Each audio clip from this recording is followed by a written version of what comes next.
세상에서 가장 복잡하고 민감한 주제 중 하나를 다뤄보겠습니다. 바로 불륜이라는 현실 말이죠. 모든 사회가 금기시하면서도 계속해서 발생하는 이 현상을 통해 우리 인간의 본성과 모순을 들여다보려 합니다.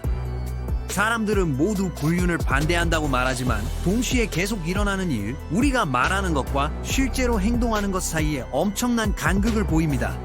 오늘은 드라마나 가십이 아닌 실제 연구 결과와 통계를 바탕으로 이 복잡한 인간 행동의 진실을 들여다보겠습니다. 생각보다 훨씬 복잡하고 놀라운 사실들이 숨어 있거든요.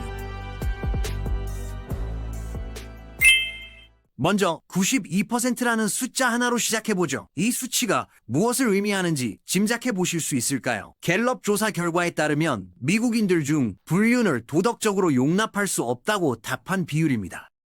그런데 놀라운 사실이 하나 더 있습니다. 바로 22%라는 또 다른 통계인데요. 이번엔 실제 노년층 미국인 중에서 평생 동안 불륜을 경험했다고 솔직하게 인정한 사람들의 비율입니다.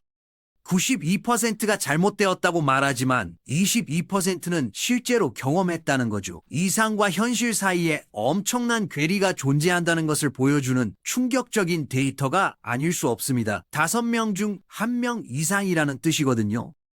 더욱 놀라운 것은 이 수치가 자기 보고식 설문조사의 결과라는 점입니다. 실제로는 더 많은 사람들이 경험했을 가능성이 높다는 뜻이죠. 사회적으로 금기시되는 일을 솔직하게 털어놓기는 쉽지 않으니까요. 도대체 무엇이 이런 모순을 만들어내는 걸까요? 왜 우리는 반대한다고 말하면서도 계속해서 이런 행동을 하게 되는 걸까요? 이 질문에 답하기 위해서는 훨씬 더 깊이 들어가야 합니다.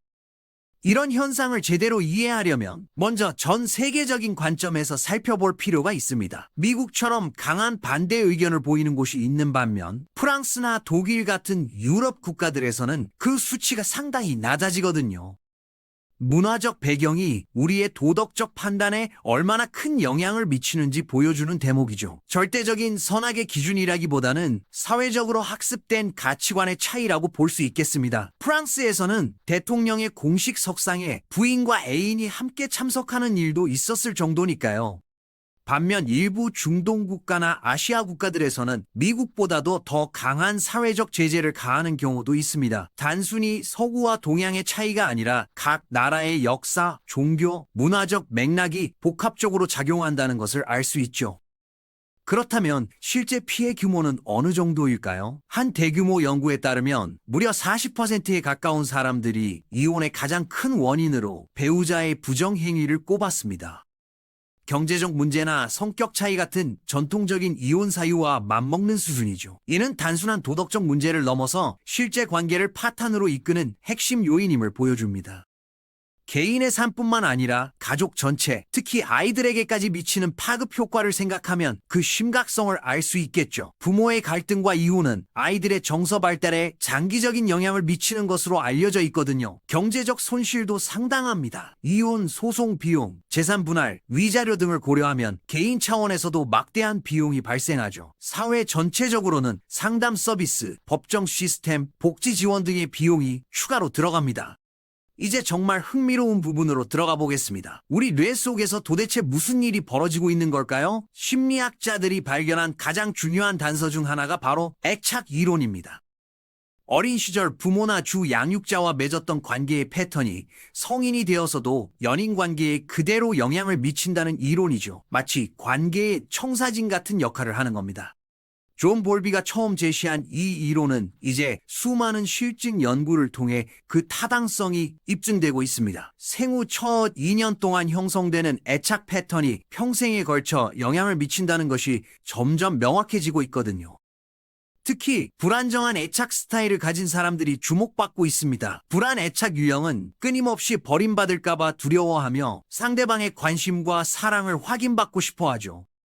이런 사람들은 파트너가 조금만 소원해져도 극도의 불안감을 느낍니다. 그래서 다른 사람에게서 위로나 확신을 찾으려 하는 경우가 많아지죠. 역설적이게도 사랑을 확인받고 싶은 마음이 오히려 관계를 위험에 빠뜨리는 겁니다. 반대로 회피 애착 유형은 너무 가까워지는 것을 불편해하며 독립성을 무엇보다 중시합니다. 상대방과 적당한 거리를 유지하려고 하는 경향이 강하고요. 깊은 친밀감을 피하려는 성향이 있습니다. 이런 사람들에게는 한 사람과 완전히 가까워지는 것보다 여러 사람과 적당한 관계를 유지하는 것이 더 편안하게 느껴질 수 있습니다. 감정적 투자를 분산시키는 방식으로 자신을 보호하려는 거죠. 2024년에 발표된 놀라운 메타 분석 연구가 있습니다. 무려 13,500명이 넘는 사람들을 대상으로 한 대규모 연구였는데요. 결과가 정말 명확했습니다. 불안 애착이든 회피 애착이든 불안정한 애착 스타일을 가진 사람들에게서 불륜 행동이 통계적으로 유의미하게 높게 나타났거든요. 어린 시절의 정서적 경험이 성인이 된 후의 관계 패턴에 실질적인 영향을 미친다는 강력한 증거입니다. 특히 흥미로운 점은 애착 스타일에 따라 불륜의 동기와 패턴도 다르게 나타난다는 것입니다. 불안 애착 유형의 사람들은 주로 감정적 위로를 찾기 위해, 회피 애착 유형의 사람들은 독립성을 유지하기 위해 이런 행동을 한다고 분석됐죠. 하지만 개인의 심리적 요인만으로는 모든 것을 설명할 수 없습니다. 우리가 살고 있는 환경, 특히 기술의 발달이 가져온 변화를 빼놓을 수 없죠. 과거와는 완전히 다른 세상이 펼쳐졌으니까요. 스마트폰 하나만으로도 얼마나 많은 것들이 달라졌는지 생각해 보세요. 예전에는 직접 만나거나 집 전화를 써야 했던 일들이 이제는 언제 어디서든 가능해졌습니다. 24시간 연결되어 있는 세상이죠. 소셜미디어는 이런 변화를 더욱 가속화했습니다. 페이스북을 통해 20년 전 연인을 다시 만나게 되거나 인스타그램에서 매력적인 사람을 발견하게 되는 일들이 일상이 되었거든요.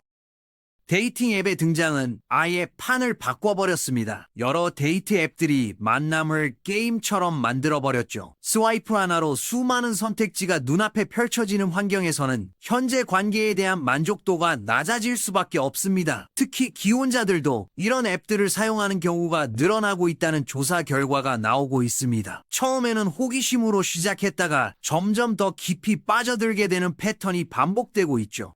최근 유명인들의 사례를 보면 이런 변화를 더 생생하게 느낄 수 있습니다. 샤키라와 피케의 이별 소동 기억하시나요? 단순히 개인적인 문제가 아니라 전 세계가 지켜보는 공개적인 사건이 되었죠. 아담 르빈과 베아티 프린슬루 부부의 경우도 마찬가지입니다. 인스타그램 DM을 통한 부적절한 대화가 폭로되면서 큰 파장을 일으켰죠. 기술이 불륜을 쉽게 만들었지만 동시에 발각도 쉽게 만든 셈입니다.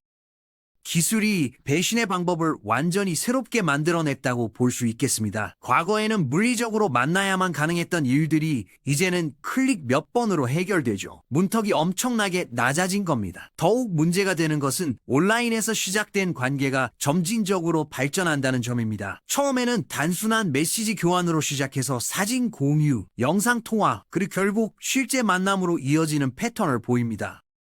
법적인 측면에서도 엄청난 변화가 일어나고 있습니다. 수세기 동안 많은 국가에서 간통은 단순히 개인 간의 배신이 아니라 범죄 행위로 취급되었거든요. 심지어 사형에 처하는 나라들도 있었을 정도였습니다.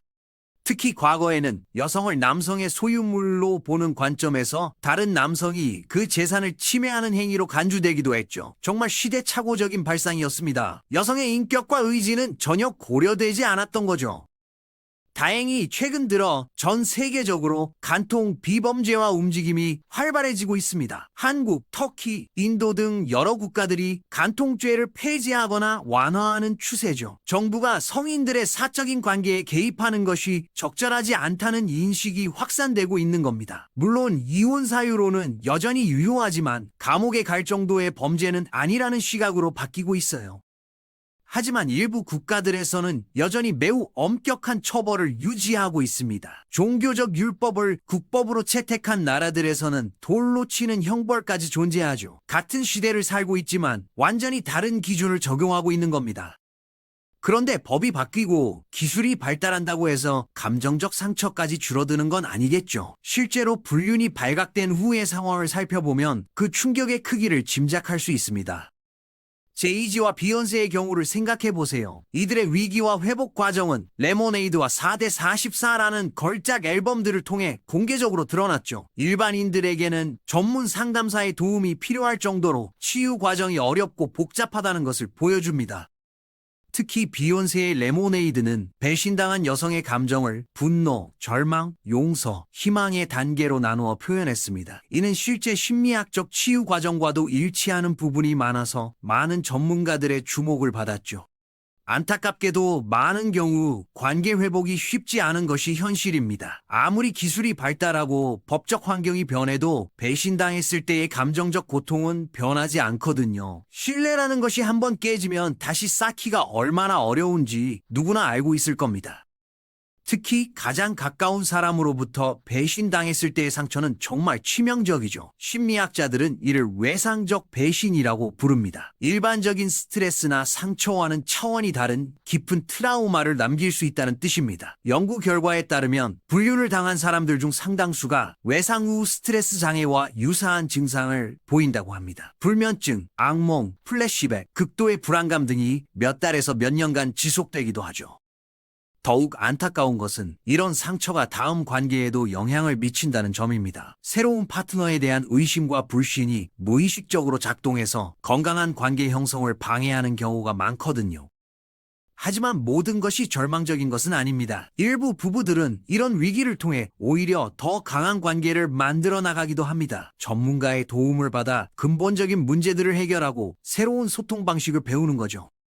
관계 전문가들은 이를 외상 후 성장이라고 부릅니다. 큰 충격과 아픔을 겪은 후에 오히려 이전보다 더 깊고 진실한 관계로 발전하는 현상을 말하죠. 물론 이는 양쪽 모두의 진심 어린 노력이 필요합니다. 결국 우리는 하나의 큰 역설 앞에 서 있습니다. 불륜의 정의는 점점 더 모호해지고 있고 불륜을 위한 도구들은 더욱 쉽게 접근할 수 있게 되었으며 법적인 처벌도 완화되고 있습니다. 하지만 신뢰, 배신, 상처, 용서와 같은 인간의 근본적인 감정들은 여전히 그대로 남아있죠. 어쩌면 이 모순 자체가 인간이라는 존재의 복잡성을 가장 잘 보여주는 사례일지도 모릅니다. 합리적이고 도덕적이길 원하면서도 때로는 충동적이고 이기적인 선택을 하는 우리의 모습 말이에요. 중요한 것은 이런 현실을 인정하면서도 더 나은 관계를 만들어가려는 노력을 포기하지 않는 것이겠죠. 완벽한 해답은 없을지라도 서로를 이해하고 존중하는 마음만큼은 변하지 않았으면 좋겠습니다.